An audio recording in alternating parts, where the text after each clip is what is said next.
Yeah, hello, welcome back here on my channel. Tonight I have a quick video for you about mixing technique, um, how to tame a long delay on your solo guitar or on your lead guitar. The idea is that you have like really long, epic, ambient sounding delays, but with the positive effect that you do not wash out um, your faster playing lines, so that your note definition while you're playing is still given. And this technique is called ducking. It's a ducking delay that I want to show you today. You can use this with other effects as well. You could use it with reverb or with a chorus even or something. But for guitarists, for the most time, you use this actually with a delay. Right, let's dive right into it and I show you how I do this. So if you follow the mouse, so here's my guitar channel. So this is here what I'm playing. And as you can see, I have my angle amplifier here, right? My loved one. Then I have my compressor. I always have a little bit of compressor here to give it a bit more air and to tame it a little bit, make it tighter, right? And then I have two effect sends active. Yeah, they go to bus 2 and bus 3, or aux 2 and aux 3. Right, they're both dialed in. Yeah, this one is a bit more aggressive, and this one is mainly neutral. It's just it's zero, so it's sending exact same level um, to the aux that I'm having here. All right, in the channel itself. So it's like a splitter, you could say, right? And so I'm splitting the signal here and send it to that effects channel. Good. Okay, let's have a look at where are we going. So bus 2 or aux 2, we are going here on channel aux 2. You can see here input is bus 2.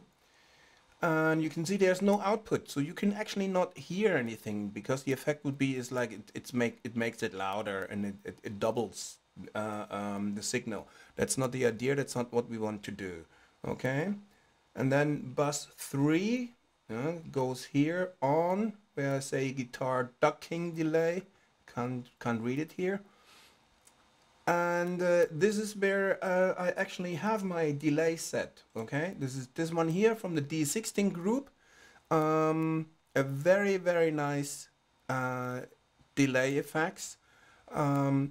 Very profound. You can see already there's plenty of stuff that you can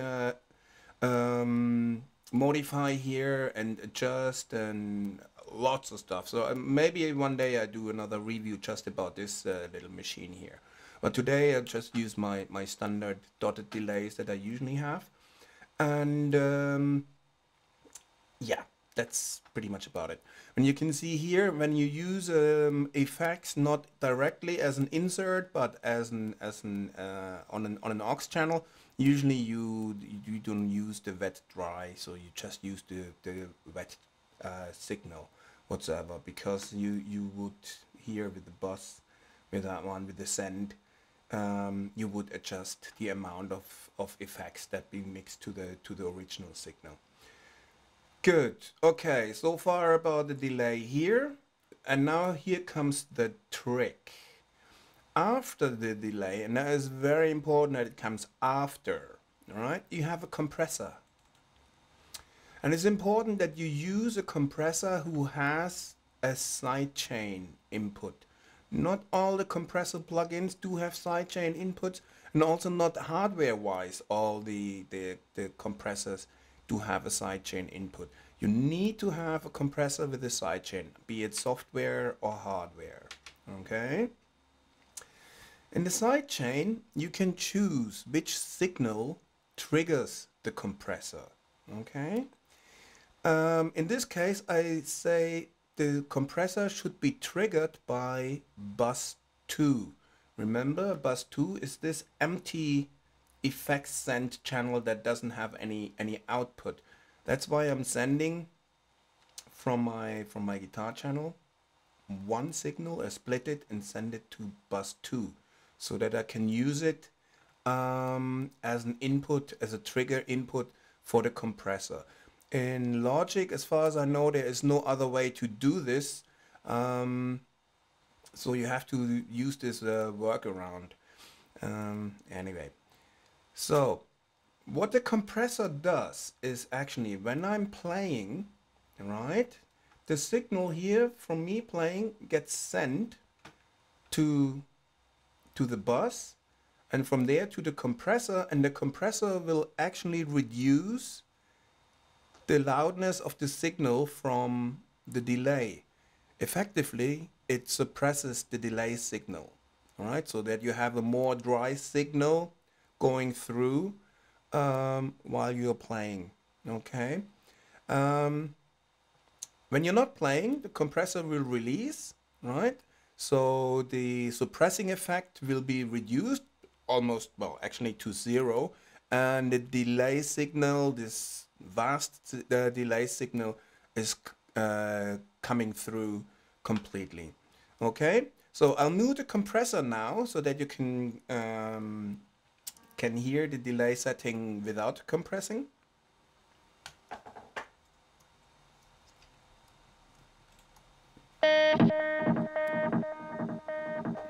Oops. That wasn't the idea, but also now you can hear how long the delay is set. Right? Still going. All right. Okay, I play some.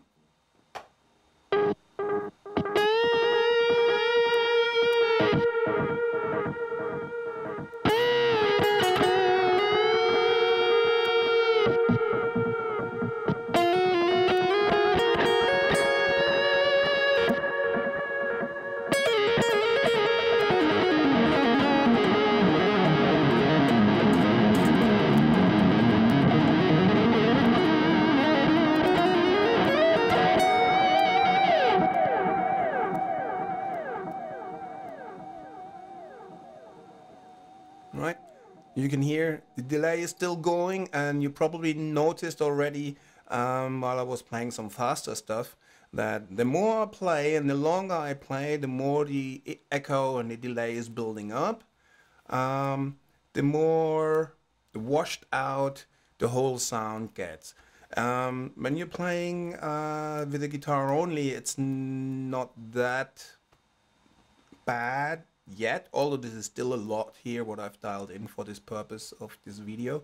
But if you play it in the song where there's drums and other guitars and bass and maybe synthesizers, you'll lose the precision and the note definition completely. So I do the same thing now with the compressor on, and then you can hear again.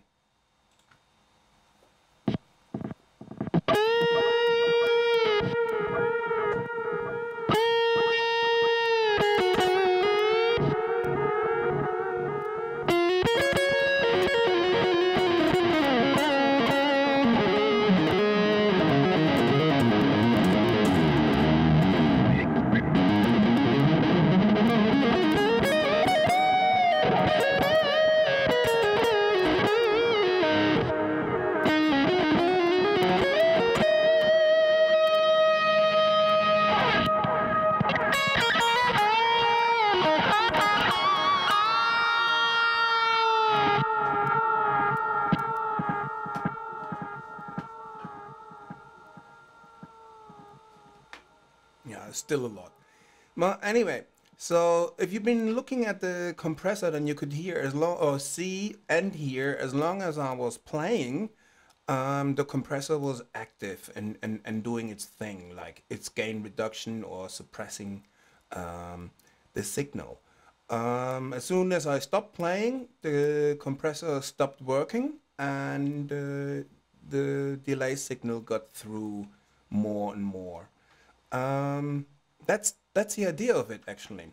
What you can do here also with attack and release, you can adjust how quickly the compressor reacts, and especially with the release, how smooth the suppressing effect um, fades out, so to speak. So it's like that the delay signals coming in a more smoother way, or if you have a really short release time, then it would coming in very suddenly. So that's something that you can adjust at a later point. Good. As I said, I have a little track prepared. So to show you how it works with the track, I play it again with the compressor off, and later I'll play it with the compressor on. So let's have a look.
Right, I believe you could already hear, though it has a nice effect and sounds very epic, the note definition in certain points is a little bit washed out. Even in the longer sustained notes, it's a little bit too much.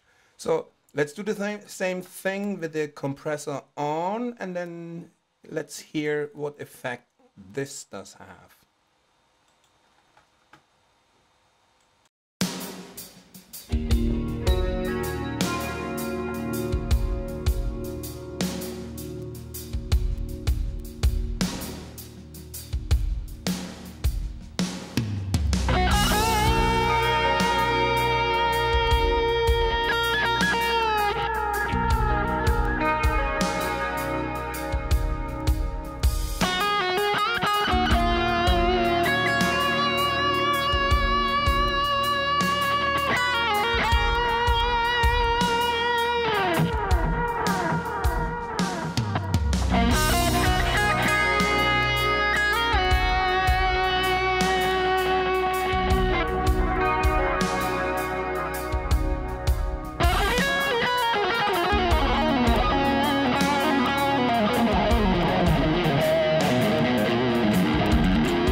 I think that was pretty obvious, at least for me, but you always hear it different when you're playing at the same time. So I hope it was obvious for you as well.